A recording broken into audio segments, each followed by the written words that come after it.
네, 안녕하세요. 멜로 마스크입니다. 오늘은 그 피터 린치의 이기는 투자 네 번째 시간입니다. 피터 린치 이긴 투자 제가 1, 2, 3편은 피터 린치 책 이긴 투자 이 맨 뒤에 보면 25개의 투자 환급률이 있습니다. 그게 이제 하나하나가 너무 주옥 같아서 제가 하나씩 읽어드리면서 제 개인적인 생각들을 좀 추가해서 말씀드렸고요.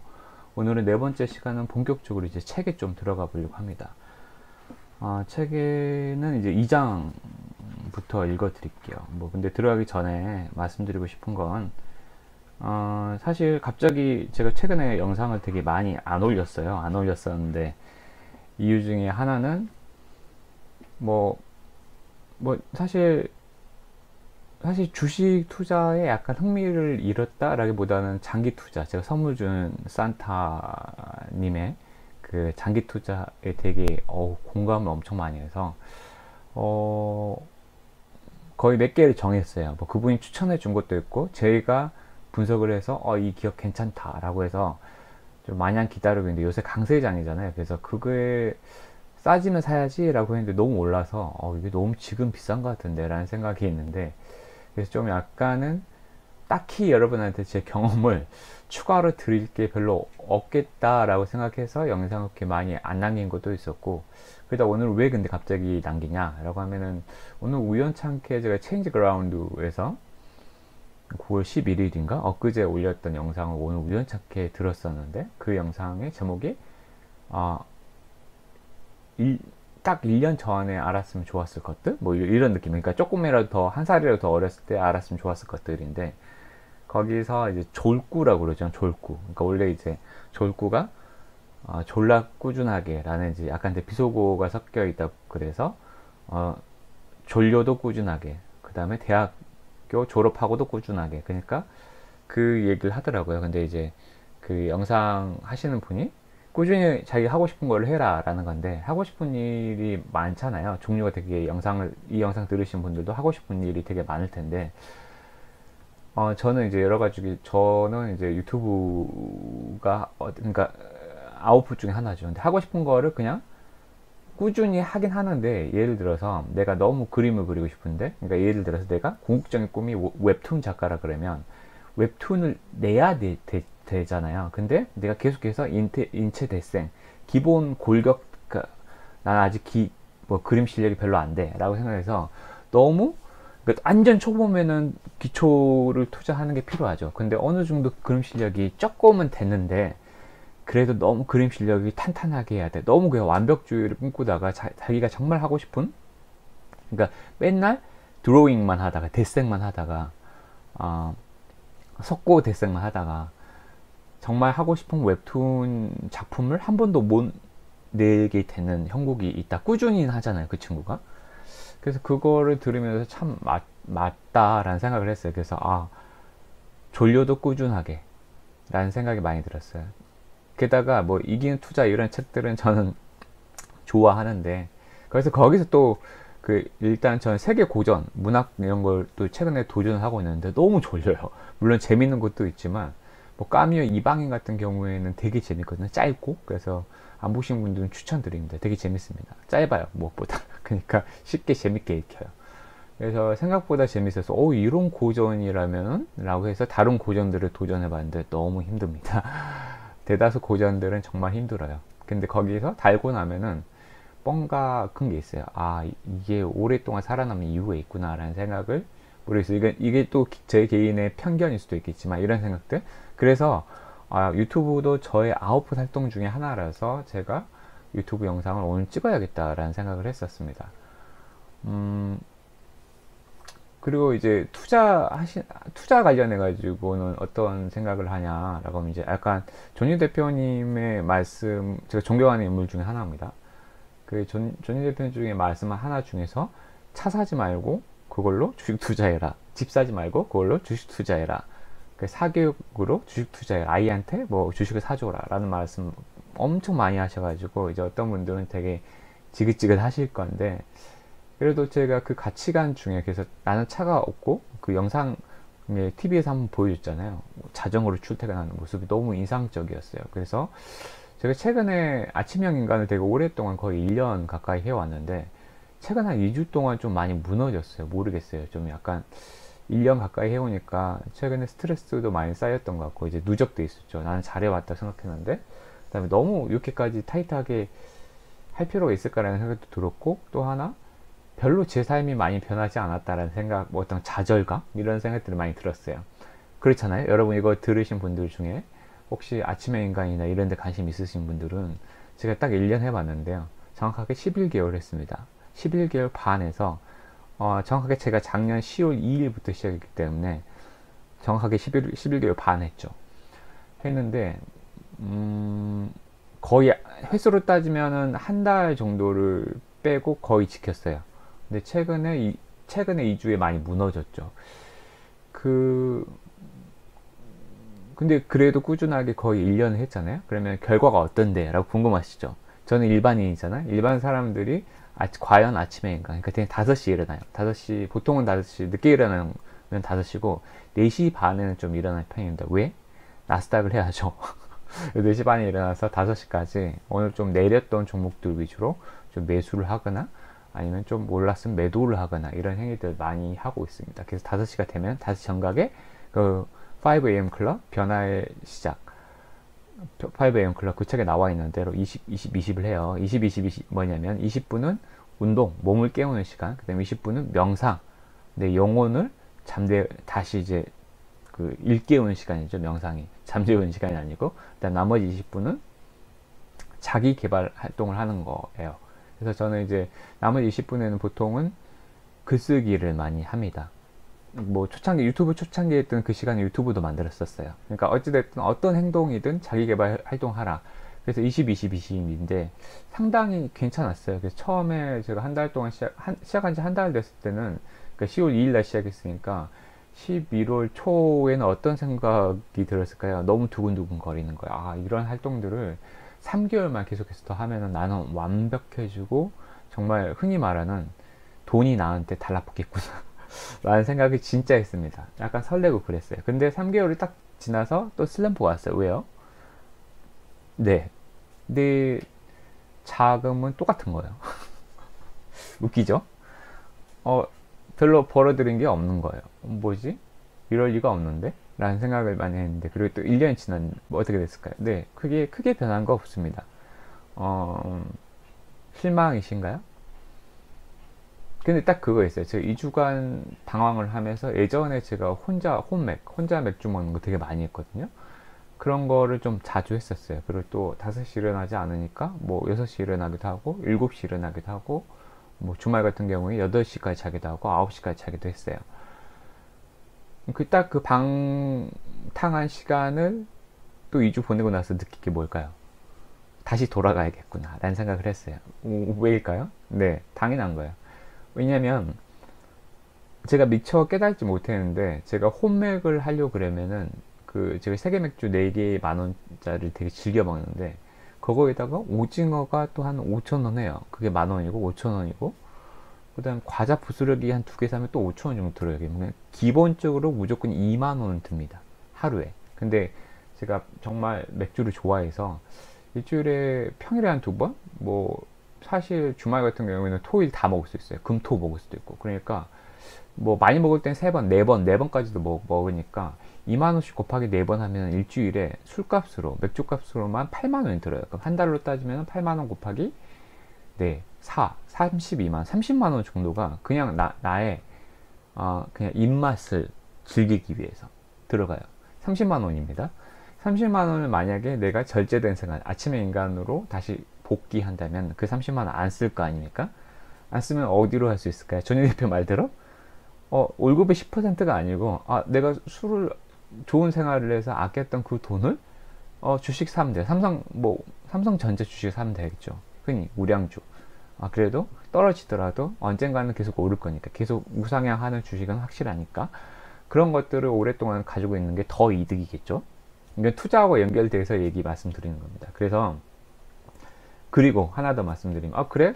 돈만 아끼는 거야? 갑자기 제가 피터 린치의 이기는 투자 영상을 준비해 놓고 이기는 투자입니다. 이기는 자기 투자를 얘기하는 이기는 인생 투자 대해서 갑자기 말을 하게 됐네요. 그것만 좋아? 라고 하시는 분들도 있는데, 그래서 시드 머니를 나한테 어떻게 만드냐라고 하면, 저는 방법 중에 하나가, 여러분들도 아침형 인간 생활을 한번 해봐라. 그러면 여러분이 술값으로 나갔다거나 외부에서 지인들과 술을 먹는 횟수도 많이 줄어들 거고, 그리고 외부에서 먹게 되면, 저는 혼자 맥주라 집에서 먹지만 외부에서 먹게 되면 돌아올 때 또 술 먹었으니까 택시비나 이런 게 들잖아요. 택시비도 심지어 아낄 수가 있어요. 이런 돈을 여러분의 주식에 투자하면 됩니다. 너무나, 그러니까 시드머니나 없는데? 라고 하는 것은 변명이에요. 그래서 방법 중에 하나, 시드머니를 되게 모을 수 있는 방법 중에 하나가, 소소하게나마 아침에 인간을 해볼 것을 되게 추천드리고, 비용적인 면뿐만 아니라, 두 번째로 제가 아까 일어나서 뭐 한다 그랬죠? 아침에 20분 동안 글을 쓴다 그랬잖아요. 근데 제가 5시에 일어나니까 7시까지는 보통은 출근 전 시간이거든요. 2시간을, 보통 1시간을 끝나는 게 아니고 2시간이 저한테 주어진 거예요. 그러면은 뭐 한 1시간 정도가 더 추가로 저한테 있는 시간입니다. 그래서 물론 운동 같은 걸 좀 더 5분 10분 더 할 때도 있고, 명상을 5분 10분 더 할 때도 있어요. 그래서 시간이 사실은 다 플러스 알파 마이너스 하면은 30분이나 40분 정도는 더 있거든요. 그러면 30분이나 치면 30분을 더 어디에 쓰겠어요? 네. 한 15분은 제가 피아노 치고, 15분은 또 그림을 좀 그리고, 그 다음에 또 한 10분은 아침에 쉐도잉을 합니다. 이런 걸 제가 다 거의 매일 해왔어요. 1년 동안 해왔는데, 그러면 글도 엄청나게 많이 썼겠죠. 많이 썼어요. 그 다음에 피아노 실력도, 피아노는 좀 약간 재능이 없는 것 같아서 엄청나게 늘지는 않았지만 1년 전에 비해서는 확실히 늘었습니다. 그리고 그림 실력 당연히 늘었겠죠. 그 다음에 영어 쉐도잉은 시작한 지 얼마 안 돼서 아직 아웃풋이 어느 정도인지는 감이 안 오지만 당연히 늘고 있겠죠. 그런데 뭐죠? 제가 2주간 방탕한 생활을 하게 되니까 2주 동안 뭘 못했습니까? 네, 2주 동안 글도 못 쓰고, 운동도 안 했고, 영어 공부도 못 했고, 피아노도 연주 안 했고, 안 좋죠. 안 좋은 게 한두 가지가 아니죠. 그러니까 아까 말했지만 졸고, 아웃풋,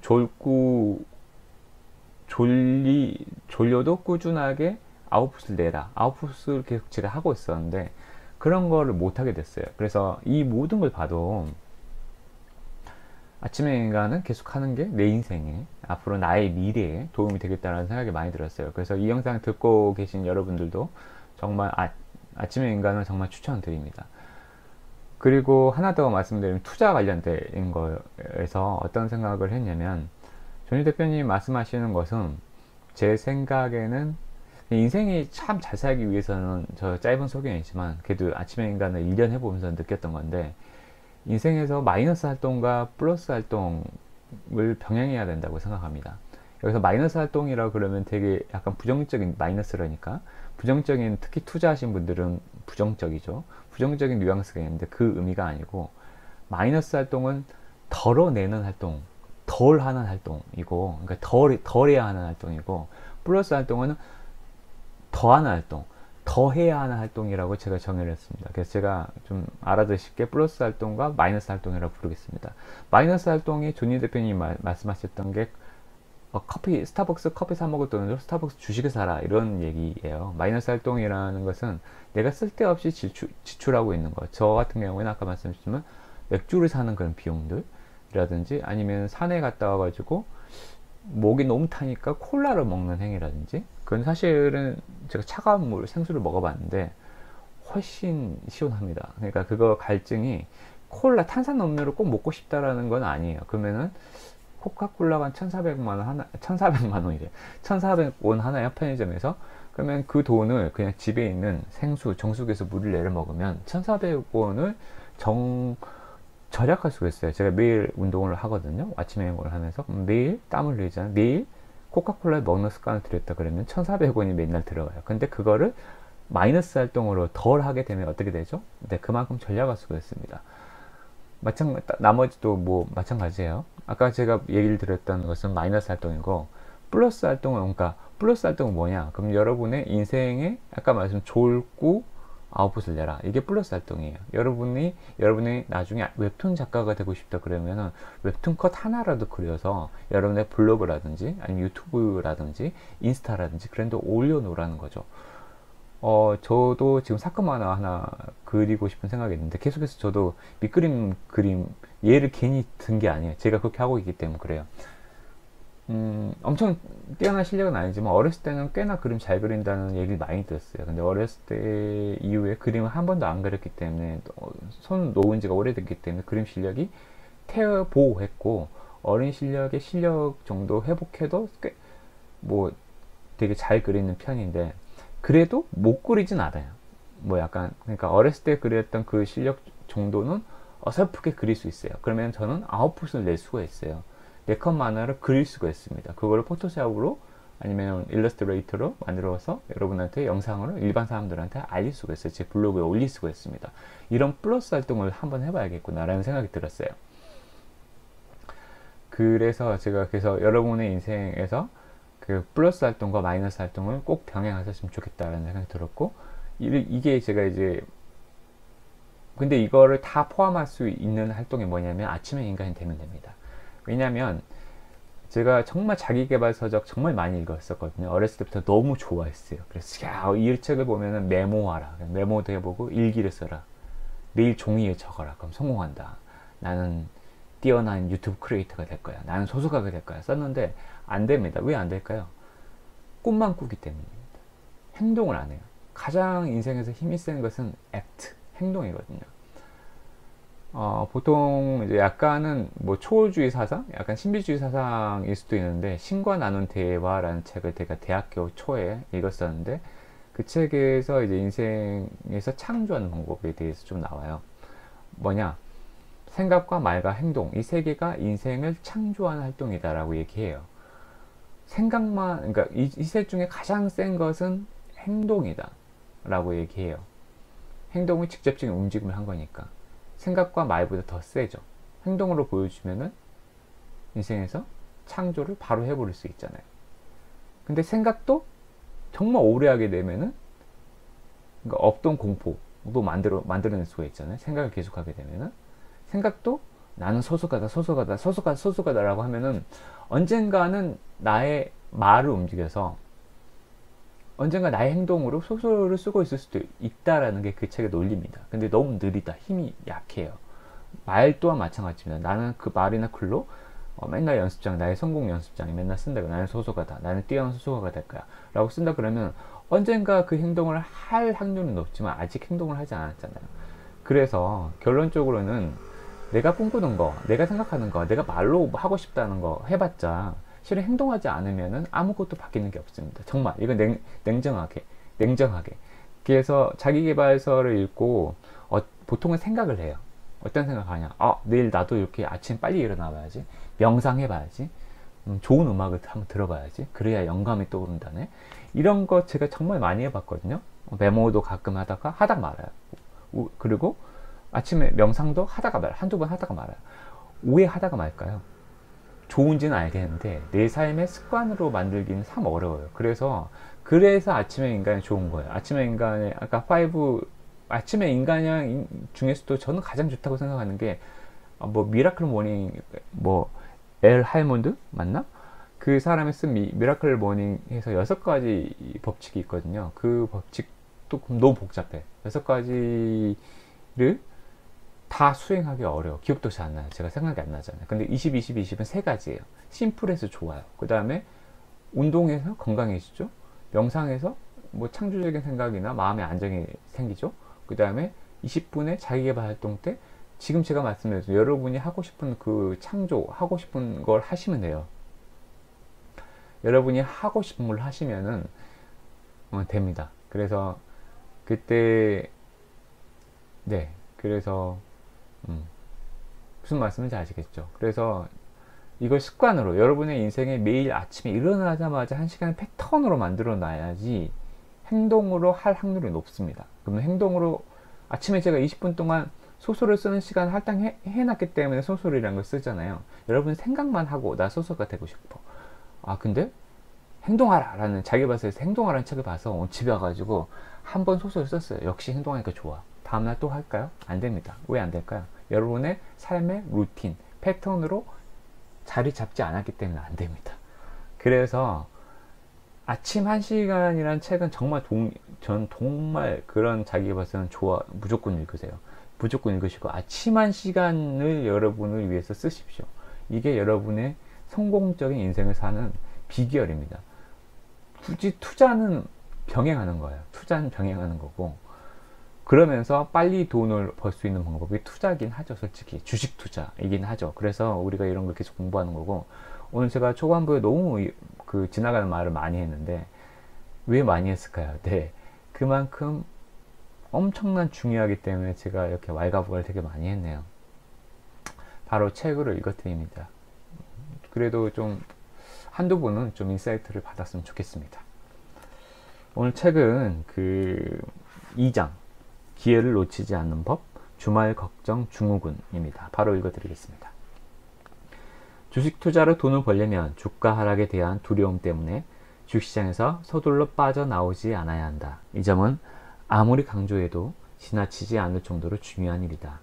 좋은 종목을 고르는 방법과 수익률이 좋은 펀드를 선택하는 방법을 설명하는 책들이 매년 수없이 많이 쏟아져 나온다. 그러나 의지력이 없으면 이 모든 정보가 아무 소용이 없다. 다이어트와 주식 투자에서 결과를 결정짓는 것은 머리가 아니라 배짱이다. 직접 기업을 분석해 투자하는 사람이든 시장 방향을 걱정할 필요가 없는 펀드에 투자하는 사람이든 괜한 걱정을 하며 너무 많은 것을 계산하다 손해를 입는 경우가 적지 않다. 최적의 투자 시점을 연구하여 주가가 오를 것이란 확신이 들 때 시장에 들어갔다가 전망이 불확실해지면 시장에서 빠져나오는 사람보다는 오히려 경제와 시장 상황에 무심한 채 계획에 따라 정기적으로 투자하는 사람이 더 좋은 성과를 얻는다. 이거는 맞는 것 같아요. 이거는 제가 100배 주식이라는 책에서도 말씀드렸지만 그냥 커피캔 기법이라고 그러거든요. 인디언들인가? 옛날에 미국 사람들은 커피캔에 가장 중요한 걸 담아가지고 매트리스 밑에 넣어놨대요. 그 다음에 한 몇 년이 지나 수년이 지나고 나서 꺼내 봤다고 합니다. 그만큼 내가 주식을 샀으면 정말 좋아하는 주식을 커피캔에 담아놓고 매트리스 밑에 넣어놓고 10년 뒤에 꺼내보면은 돈을 번다는 거죠. 물론 이거에 대해서 좀 반대하는 사람도 있습니다. 그러니까 코스피는 그러지 않았다라고 이제 분석하는 유튜브 영상들이 많이 있거든요. 그런데 삼성전자도 그랬고 카카오도 그랬습니다. 그러니까 우리가 괜찮은 주식을 골라낼 수 있는 눈만 있다 그러면 한국 주식들도 충분하게 오를 수 있다라는 거고, 미국 주식 또한 나스닥은 평균이 다 올라가는데 그래서 나스닥 QQQ ETF에 투자해야 된다라는 거는 저는 동의를 합니다. 그만큼 미국의 자본주의는 끊임없이 성장했기 때문에 그렇다고 보고, 미국 또한 근데 개별 종목을 보면은 10년 뒤에 내리는 종목들도 꽤 있어요. 그렇지만 자기가 어느 정도 공부를 해서 괜찮은 종목이다 확신을 하고 투자를 했으면 오히려 오래 놔두는 게 돈을 버는 비법이고, 정말 단타쟁이, 정말 스캐퍼라 그러죠. 초 단위로 투자하는 사람들 말고 일일 단타, 저는 이제 굳이 한다고 그러면 일일 단타거든요. 제가 산 주식이 떨어지면은 몇 주도 기다리고 몇 달도 기다려요. 그동안 스트레스 많이 받죠. 근데 오를 거라는 확신을 가지고 기다리면 분명히 오르더라고요. 그게 되게 신기한데, 그래서 사실 그래서 이런 경험을 계속 하다 보면, 그러니까 절대 돈, 워런 버핏의 룰 넘버 원이 do not lose your money잖아요. 절대 돈을 잃지 말아라. 룰 넘버 2가 룰 넘버 원을 잊지 마라. do not forget 룰 넘버 원 이잖아요. 이 말이 딱 맞는 것 같아요. 그래서 돈 절대 잃지 않은 방법이 있습니다. 어떤 주식을 사더라도 마이너스가 됐다고 해서 팔지 않으면 돼요. 그러면은 언젠가는 오릅니다. 존버 진짜입니다. 그래서 오히려 투자 공부를 정석을 해야죠. 기업의 재무 건전성을 분석할 수 있어야 되고, 무엇보다 성장성을 예견할 수 있는 빅피처를 가지고 있어야 되는데, 투자 공부를 계속 하면 할수록 사실은 기법보다 더 중요한 것은 마인드라는 생각이 많이 들어요. 마인드는 뭐냐? 인내심. 내가 주식의 시세에 흔들리지 않고 오래 가지고 있을 수 있는 그 인내심. 특히 내가 이거 괜찮은 기업인데, 그래서 영업이익도 튀어나오고 캐시도 많고 부채도 없고 망하지 않을 기업인데, 성장세도 요새 한 10% 이상씩 계속 올랐는데 요새 한 3, 4년 동안. 그래서 이건 확실하다. 그리고 여기가 하는 종목 또한 미래에 되게 가능성이 있는 종목이다. 오히려 더 크게 성장한 일만 남았다라고 자기가 분석을 틀렸어요. 본인 생각에 틀릴 수도 있습니다. 틀릴 수도 있는데 그렇게 해놨는데 막상 샀는데 확 떨어져요. 그러면은 너무 흔들리죠. 내가 생각을 잘못했나? 라고 팔려고 하죠. 근데 또 버티면 또 올라옵니다. 그래서 피터 린치도 뛰어난 전설적인 투자자이지만 뭐라고 그러냐면 소형 성장주의 분산 투자라고 그럽니다. 내가 10개의 작은 기업들을 분석해서 이것들은 다 성장 잠재력이 장난 아닌데 라고 골랐는데, 자기 예측이 틀릴 수 있다는 거죠. 10개를 골라놨는데 9개가 실패하고 하나만 그 나머지 10배가 돼요. 나머지 실패를 상쇄할 정도로 크게 대박이 잭팟이 터지면은 된다. 그래서 심루타라고 그러죠. 100배 주식이라는 책에서도 똑같은 얘기가 나옵니다. 커피캔 한 종목 사놔가지고 커피캔 딱 넣어놓으면 너무 불안하잖아요. 근데 한 10개 정도를 사놓고 커피캔 딱 넣어놓으면 9개가 실패하더라도 하나가 대박 잭팟 터져서 큰 돈으로 나중 10년 뒤에는 불릴 수 있다라는 논리입니다. 저도 사실 그 논리엔 되게 상당히 공감을 하고 동의합니다. 그래서 읽어드리겠습니다. 나는 1년에 한 번씩 투자 전문지 밸런스에서 주최하는 라운드 테이블에 참석할 때마다 이러한 교훈을 새삼 깨닫게 된다. 밸런스의 라운드 테이블은 나를 포함한 몇몇 투자 전문가들이 모여 경제와 시장 전반에 대해 의견을 나누는 일종의 토론회이다. 나는 1986년부터 매년 밸런스의 라운드 테이블에 참석해왔다. 우리는 매년 1월에 만나 8시간 동안 경제와 시장을 전망하며 의견을 교환한다. 우리가 나눈 얘기 대부분은 라운드 테이블이 열린 후 3주일간 밸런스에 실린다. 밸런스는 경제신문 월스트리트 저널을 발행하고 있는 다우존스 그룹 소유로 맨해튼 남쪽 끝 허드슨 강 오른쪽 기슭을 내려다보고 있는 다우존스 빌딩에 자리 잡고 있다. 이 빌딩 로비는 대리석으로 만들어진 높은 천장 때문에 로마에 있는 성 베드로 성당을 연상시킨다. 공항에 설치되어 있는 것과 비슷한 자동 보드를 타고 로비를 지나가면 출입 관리대가 있으며 이곳에서 신분증을 보여주고 방문 목적을 밝혀야 한다. 들어가도 좋다는 허가가 나면 종이 한 장을 주는데 엘리베이터를 탈 때 이 종이를 경비원들에게 보여주면 된다. 이러한 보안 시스템을 통과한 후 엘리베이터를 타고 방문한 곳까지 갈 수 있다. 방문할 사무실이 있는 층에 내리면 신용카드로 열리는 자동문이 나온다. 이 모든 과정을 다 통과한 후에야 라운드 테이블이 열리는 회의실에 도착할 수 있다. 흥미로운 점은 라운드 테이블이란 명칭과 달리 회의실 탁자가 둥글지 않다는 것이다. 옛날에는 탁자가 U자 모양으로 배열되어 있었는데 최근에는 U자의 양끝이 붙으면서 커다란 삼각형 모양이 됐다. 초청받은 투자 전문가들은 삼각형의 양 빗면 쪽에 쭉 앉고 우리에게 질문을 던질 밸런스 쪽 사람들은 삼각형의 밑면 쪽에 앉는다. 질문과 토론은 밸런스의 편집장인 앨런 아벨슨이 친절하고 재치있게 조율하면서 이끌어간다. 아벨슨은 복잡한 남자 관계로 유명했던 여류 작가 도로시 파커가 연애에 쏟았던 열정만큼이나 금융과 투자에 많은 열정을 쏟아온 사람이다. 탁자 위에는 마이크와 사진사의 편의에 따라 커졌다 꺼졌다 하는 13,000와트짜리 스포트라이트가 달려있다. 사진사 한 명이 4m 정도 떨어진 곳에서 줌 렌즈로 자연스럽게 얘기하는 사진을 찍는 동안 무릎 보호대를 착용한 여성은 우리의 바로 턱 밑에서 위를 향해 근접 촬영을 한다. 이 두 명의 사진사 외에도 회의실은 밸런스의 기자들과 애널리스트들, 기술적 분석가들로 가득 찬다. 이들 중 몇몇은 유리로 만들어진 벽 뒤에서 우리를 지켜본다. 회의실 안의 열기는 달걀이 익을 정도로 뜨겁다. 이런 호들감은 기민 머리가 희끗희끗한 연륜이 있는 자산 운용가들에게 쏟는 존경심의 반려지만 상대적으로 젊은 나 같은 펀드 매니저도 이런 대우를 받으면 덩달아 자부심이 느껴진다. 라운드 테이블에 참석하는 사람들은 매년 조금씩 바뀌기도 하지만 대개는 같은 사람이 지속적으로 참여하는 편이다. 같이 펀드로 명성을 얻고 있는 마리오 가벨리와 마이크 프라이스, 내가 1977년에 마델란 펀드를 운영하기 시작했을 때 이미 전설적인 펀드 매니저로 유명했던 뱅가드 윈저 펀드의 존 네프, 금과 원유 등 상품 투자 전문가인 폴 투터 존스, 스위스인 특유의 열렬한 약닭간주의자 같지만 자주 걱정 많은 비관론자로 변하는 펠립스 주로프 은행 애널리스트로 일할 때 알게 된 자산운용가 마크 퍼킨스, 제로 보유주에 집중 투자하는 자산운용가 오스카 셰퍼, 월스트리트의 대형 금융회사들이 투자하기엔 규모가 작은 주식을 골라 투자하는 론 베런, 장외시장에 정통한 아키 맥알레스터. 1992년에는 폴 투터 존스가 빠지고 모건 스탠리 자산운용사의 회장으로 전세계 시장을 대상으로 저가 주식을 집중 공략하고 있는 바터 빅스가 참석했다. 마크 퍼킨스는 베런스의 라운드 테이블에 5년간 고정적으로 참석했던 짐 로저스가 오토바이를 타고 중국을 가로지른 실크로드 여행을 떠난 1991년부터 참석하기 시작했다.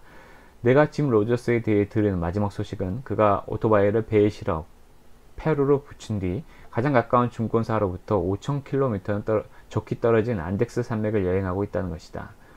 대부분의 사람들은 대학이나 군대 또는 여름 캠프에서 함께 지낸 인연을 토대로 우정을 쌓지만 우리는 주식으로 맺어졌다. 나는 론 베런을 볼 때마다 우리가 동시에 투자에 함께 갖고 있다. 너무 빨리 팔아버린 스토로브리지안 클로디어가 생각난다. 라운드 테이블 참석자들은 토론회를 진행하는 아벨슨의 재담에 지지 않기 위해 말을 재치있게 받아치는 재주를 키우려 노력해왔다. 라운드 테이블의 토론 내용이 베런스에 실릴 때 아벨슨이 한 말은 베런스로 표기되거나 질문을 의미하는 퀘스천의 첫 알파벳인 Q로 표현된다. 아벨슨은 아래에 소개한 재치 넘치는 대화에서 알 수 있듯 베런스의 자신의 이름을 내걸고 뛰어난 평판을 얻기에 부족함이 없다. 셰퍼도 재담에서 아벨슨에 뒤지지 않는다고 생각한다. 짐 로저스, 슈타이어 다임러 푸흐라는 유럽 주식을 갖고 있는데 이 기업은 매년간 계속 적자입니다. 아벨슨, 그 기업이 뭐 다른 것을 시도하는 것은 없습니까? 아벨슨, 오스카 셰퍼에게 공매도 하고 있는 종목은 없습니까? 셰퍼, 매수하고 있는 종목을 하나 더 소개하고 매도에 대해 얘기해도 될까요? 좀 지겹더라도 말이죠. 아벨슨, 크게 이상할 건 없죠? 에드 굿나우, 지방에서는 전화 서비스의 질이 그리 좋지 않다는 걸 이해합니다. 가장 큰 문제는 전봇대를 세울 사람 구하기가 어렵다는 점이죠. 일할 사람이 마지막 순간까지 기다렸다가 가장 높은 인건비를 주는 쪽으로 가버리거든요. 하지만 무엇보다도 이 회사는 경영이 매우 탄탄합니다. 아벨슨, 혹시 그런 것을 승산 없는 도박이라고 하지 않나요? 피터 린치, 저는 여전히 재정이 튼튼한 저축대부 조합을 좋아하는데 특히 페니메이를 좋아하죠. 페니메이는 아직도 갈 길이 많이 남았습니다. 아벨슨, 어느 쪽으로 말입니까? 존 네프, 델타항공을 추천하냐? 항공산업에서 사람들이 놓치고 있는 것은 아벨슨, 또는 항공산업에 대해 그리워하는 것이겠죠. 마이클 프라이스, 우리는 그러니까 아마도 전체 펀드를 45%를 실제 주식으로 보유하고 있을 겁니다. 오스카 셰퍼, 나머지 55%는 가상의 주식이 차지하고 있나요? 마리오 가벨리, 그리고 아시다시피 저는 20년간 린 브로드캐스팅을 추천해왔습니다. 아벨슨, 그게 아직까지도 성과가 없다니 안타깝군요. 마리오 가벨리, 저는 지금 다각적인 문제에 대한 다각적인 접근법을 지적하고 있는 겁니다. 아벨슨, 오 마리오, 베런스는 가족이 함께 보는 잡지예요. 존 네프, 과거 8번의 경기 침체 때 한 분기에 첫 2달간 주가가 그렇게 많이 떨어질 때 나는 이 모든 것을 투자하고 있습니다. 아벨슨, 당신이 얘기한 다른 모든 것과 마찬가지로 말이죠. 라운드 테이블은 정확히 종호에 시작해 1, 2부로 진행된다. 1부에서는 경제와 금융시장 전반에 대해 의견을 교환하는데 이 부분이 늘 말썽이다. 경제와 사회, 정치 전반에 대한 토론은 개인 투자자들이 아침 식탁에서 헬스클럽에서 또는 주말에 골프장에서 나눈 대화의 주제와 비슷하기 때문에 생각해 볼 만한 가치는 있다.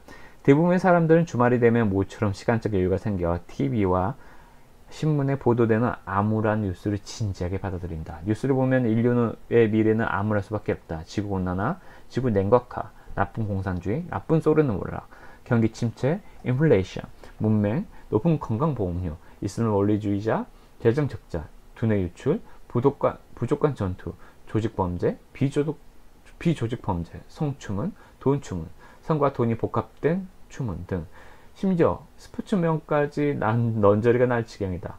주식을 전혀 갖고 있지 않는 사람들이야 최신 뉴스를 접해도 잠시 우울하고 말 일이지만 투자자들에겐 뉴스를 너무 진지하게 받아들이는 것이 매우 위험한 습관이 될 수 있다. 에이즈 바이러스로 소비자의 절반이 죽고 나머지 절반은 오존에 뚫린 구멍 때문에 죽는다면 누가 갭 의료회사의 주식을 갖고 사고 싶어 하겠는가? 또는 열대우림 지역이 사라지고 서방구가 새로운 고비 사막으로 변한다면 이런 비극에서 이게 앞서 금융 시스템이 붕괴하고 도시와 시골이 함께 무너진다면 누가 주식에 투자하고 싶겠는가? 물론 아무도 일요일에 잡지에서 지구온난화에 대해 읽었는데 아무래도 걱정스러워 갭 주식을 팔기로 했어 라고 말하지는 않는다. 하지만 이런 종류의 주말 걱정 증후군은 은밀히 효력을 발휘한다. 실제로 월요일에는 매도 주문이 쏟아진 경향이 있고 역사적으로도 월요일에는 큰 폭의 하락이 많았다. 12월에도 증시가 하락하는 경우가 많다. 이는 세금을 덜 내기 위해 손해본 주식을 처분해 소득을 줄이려는 매도세 때문이기도 하지만 인류의 운명을 고민할 시간적 여유가 많은 크리스마스 휴가가 있기 때문이란 점도 무시할 수 없다. 투자 전문가인 우리가 밸런스의 라운드 테이블 일부에서 매년 반복하는 것도 일종의 주말 걱정 증후군이다. 1986년에는 기본 통화 공급량과 총 유동성 문제, 그램 러드맨 홀딩스법에 의한 재정 적자 감소 방안, 서방 선진 7개국 G7의 동향, 제이커브 효과로 인한 무역 적자 축소 효과 등을 걱정했다. 1987년에는 달러화 붕괴, 외국 제품의 미국 시장 공략, 이란 이라크 전쟁으로 인한 온유 공급 부족, 외국인들의 미국 주식 및 채권 매수 중단, 심각한 가계의 부채로 인한 소비 위축, 헌법상 레이건 대통령의 삼선 도전 불가 등에 대해 고민했다. 모든 참가자들이 언제나 똑같이 걱정하는 것은 아니다. 어떤 사람은 다른 사람보다 더 많이 걱정하고 지난해 걱정했던 사람이 올해는 걱정하지 않기도 한다. 또 우리 중 2명 정도는 미래에 대해 자주 낙관적인 견해를 피력하는데 이런 밝은 전망이 전반적으로 우울한 분위기에 쾌활함을 더해준다.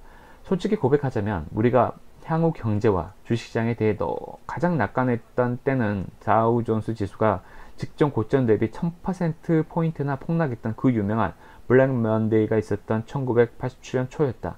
당시 라운드 테이블에서 경고음을 냈던 사람은 짐 로저스 뿐이었다. 로저스는 1988년에도 전세계 증시가 붕괴에 임박했다고 경고했다.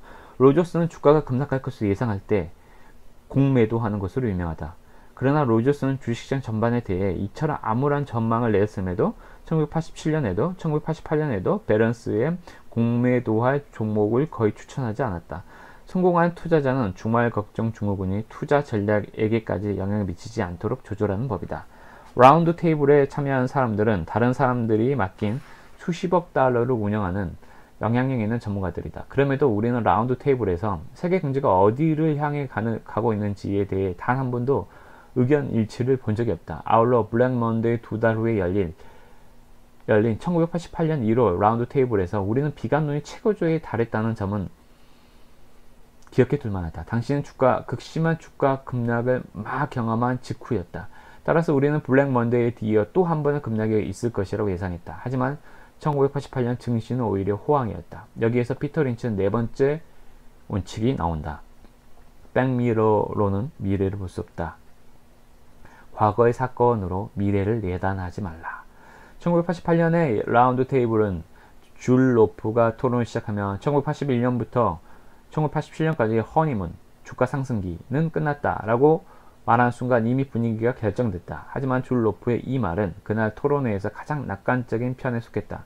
우리는 토론회 내내 현재 증시 상황이 다우존스 지수를 1500포인트 이상 하락시킬 전형적인 침체장인지 아니면 전 세계 투자자들을 쓸어버릴 짐 로저스가 말했다고 합니다. 1937년 초에 대공황 같은 전 세계적인 경기 침체 폴 투터 존스로 이어질 최악의 침체장인지를 놓고 논쟁을 벌였다. 최악의 침체장과 전 세계적인 경기 침체를 걱정하는 중간중간에 우리는 무역 적자와 실업률, 재정 적자 등에 대해서도 고민했다. 나는 보통 밸런스의 라운드 테이블에 참석하기 직전에 긴장감 때문에 밤에 잠을 잘 이루지 못하지만 이번에는 라운드 테이블이 끝난 후 약 3달간 악몽에 시달려야 했다. 1989년에 열린 라운드 테이블은 1988년에 비해 다소 쾌활해지긴 했다. 하지만 줄 로프는 올해가 중국 철학에서 불길하게 여기는 뱀의 해라고 지적했다.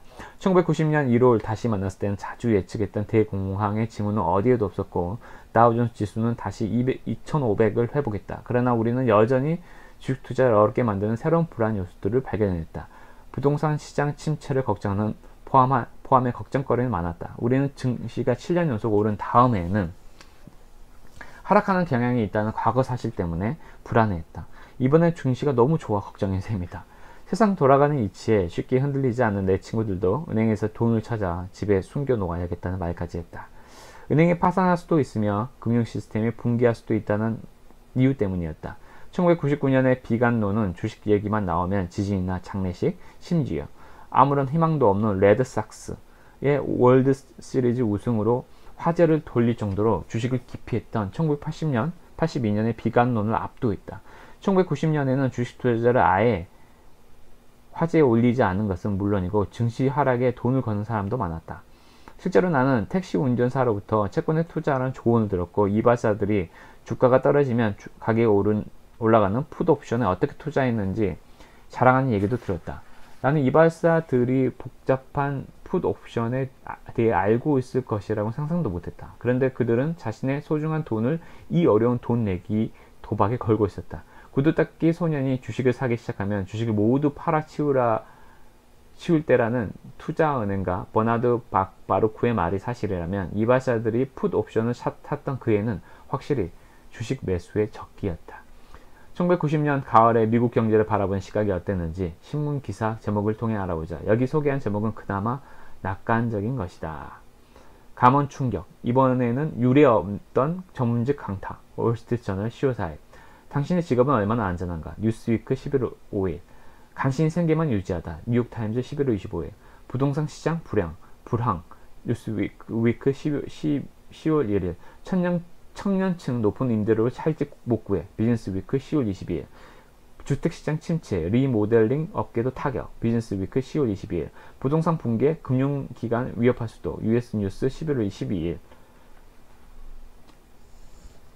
이라크의 쿠웨이트 침공은 이러한 비관론에 기름을 부었다. TV 카메라가 미국 국방부 브리프룸으로 올려드렸다. 미국인 상당수는 아마도 이때 처음으로 이라크와 쿠웨이트가 어디에 있는 나라인지 정확히 알았을 것이다. 군사 전문가들은 중동 사막에서 전사한 사람들의 시체를 미국으로 운반해 오는데 얼마나 많은 부대가 필요한지를 두고 논쟁을 벌였다. 이라크 군대는 규모가 세계에서 네 번째로 큰 데다 잘 훈련된 것으로 정평에 나 있다. 이런 이라크 군대가 사막에 숨겨놓은 철근 콘크리트 벙커 안에서 생화학 무기를 공격하면 인명피해가 더욱 커질 것이란 우려가 많았다. 1991년 1월 15일에 열린 밸런스의 라운드 테이블은 전쟁의 망령에 사로잡힌 듯했다. 주로 시들어가는 미국 경제에 대해 걱정하는 일부에서 줄 로프는 언제나 그랬듯 비관적인 견해를 내놓았다. 그러나 이번에는 정도가 심했다. 그는 다우존스 지수가 2층과 1987년 블랙 먼데이 때의 최저점이 1739 사이 어디쯤으로 급락할 것이라고 전망했다. 마이크 프라이스는 5000포인트 정도의 하락을 예상했다.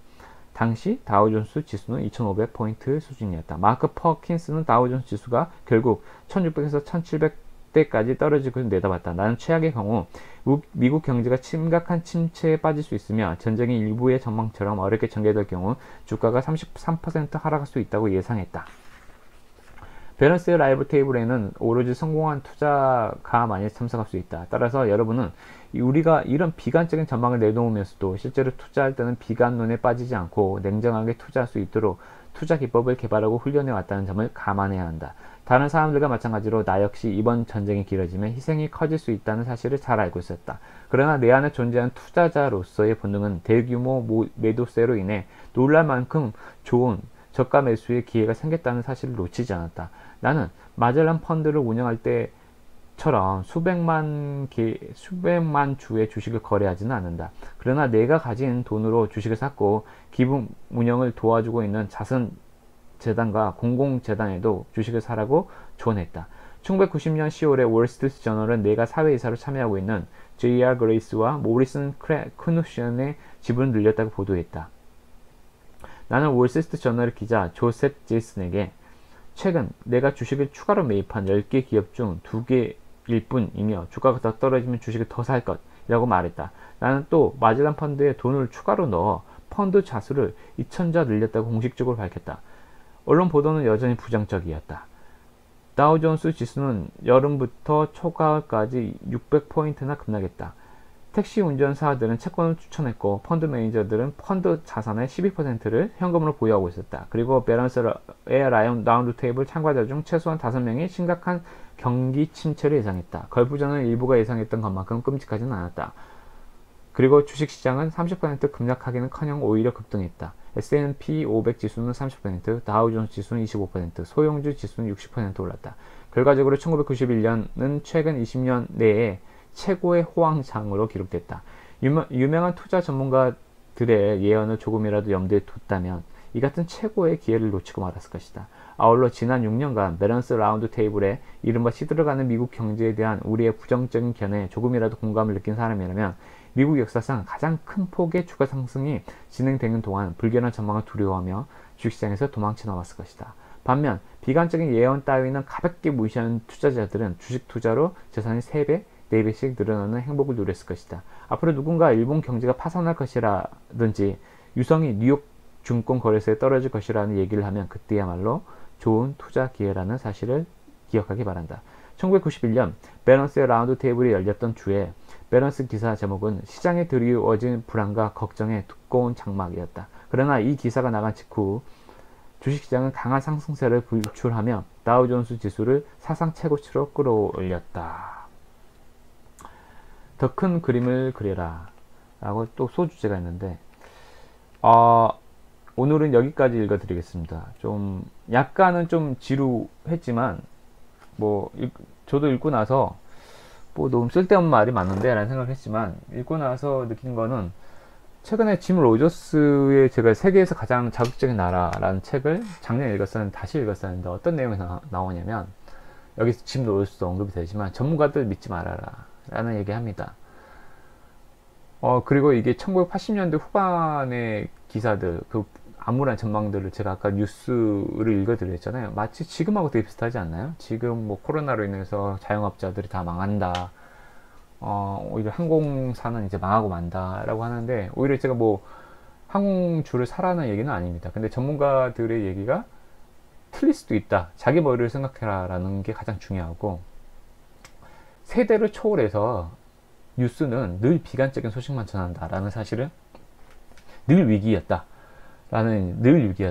우스갯소리가 그 회사 다니시는 분들은 아시겠지만 매년도 CEO들이 그 신년사 같은 거 하면은 올해도 위기라고 하지 않습니까? 그래서 우스갯소리로 저희 CEO님께서도 매년도 위기였다라고 이제 본인도 인정하는 그 멘트를 한번 하시던데 너무 웃겼습니다. 그만큼 그러니까 전문가들의 너무 비관적인 얘기에 너무 귀가 팔랑팔랑 거려서 너무 두려워하지 말아라 라는 생각을 했으면 좋겠습니다. 오늘도 여기까지 들어주신 여러분 정말 감사합니다. 행복하십시오.